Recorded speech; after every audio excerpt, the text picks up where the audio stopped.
Bonjour à tous et bienvenue à cette autre édition de votre revue de presse. Nous sommes le mercredi 23 septembre 2020 au Cameroun, 24 heures après la forte journée du 22 septembre 2020. Cameroun Tribune, marche illégale du MRC, chut. Sur l'ensemble du territoire, les Camerounais ont fait la sourde oreille hier aux appels à l'insurrection de cette formation politique, préférant vaquer sereinement à leurs occupations. Quelques tentatives ont tout de même été enregistrées à Douala, vite dispersées par les forces de l'ordre. À la une de mutation, on observe plutôt une toute autre analyse. Yaoundé, la gueule de bois. De nombreux habitants cloîtrés chez eux suite au mot d'ordre du MRC et au déploiement sécuritaire. Maurice Kamto séquestré à son domicile.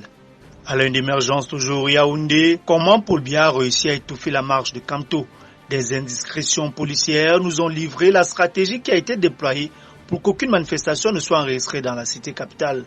Ambiance hyper militarisée au domicile du président du MRC.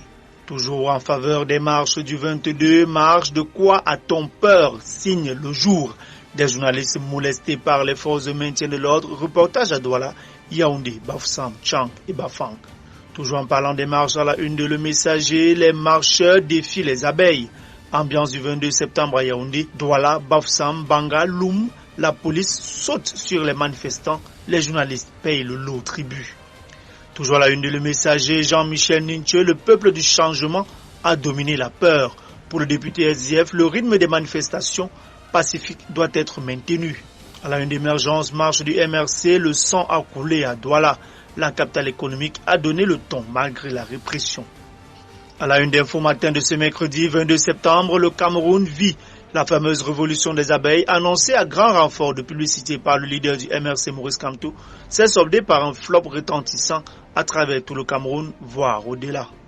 À la une de l'Action, le journal du RDPC appelle à l'insurrection MRC contre MRC. Des responsables du mouvement pour la renaissance du Cameroun dans le Ndé ont décidé de se désolidariser du mot d'ordre de Maurice Kamto, appelant à une marche insurrectionnelle. Toujours à la une de l'Action, dépôt des dossiers à Elekam, ça y est. Après un travail appliqué et soigné, le RDPC a déposé dans les agences départementales de l'ECAM les dossiers des candidats ayant bénéficié de l'investiture du parti hier 22 septembre 2020. En santé, à la une d'Éco-Santé, santé militaire, l'armée camerounaise au front pour un meilleur accès aux soins.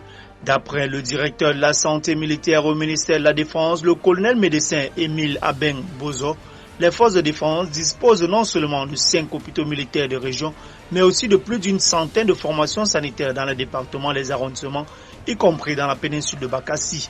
Les civils représentent 70% des patients. Au-delà de l'offre des soins, l'armée camerounaise est l'un des maillons essentiels dans la lutte contre la pandémie de coronavirus. Le quotidien national Cameroun Tribune en éducation, rentrée scolaire, l'épreuve de la distanciation. La reprise des cours rime avec rencontre entre élèves, pas toujours préparés à rester distants les uns des autres. Incursion dans quelques établissements qui cherchent la recette. Le quotidien de l'économie en économie ce mercredi, égalité forestière, l'APV, FLEC Cameroun UE au scanner 10 ans après. Signé en 2010 et ratifié en 2011, cet accord vise à garantir la légalité de l'ensemble de bois produits sur le territoire camerounais, notamment des grumes exportés vers l'Union européenne. Afrique Environnement de ce mercredi, bassin du Congo, interdiction d'exporter les grumes dès le 1er janvier 2022. Cette décision a été prise au cours d'une réunion des ministres en charge des forêts, de l'industrie et de l'environnement d'Afrique centrale. Le 18 septembre 2020, par visioconférence, sous la présence du ministre camerounais des forêts et de la faune, Jules Dorendongo. Entre autres décisions, la mise en place des zones économiques spéciales pour installer les industries des premières, deuxième et troisième transformations du bois, la création du comité régional d'industrialisation durable de la filière bois dans le bassin du Congo et la désignation de l'École supérieure internationale de l'agriculture et des métiers du bois comme institution universitaire sous-régionale dédiée à la formation professionnelle aux métiers du bois.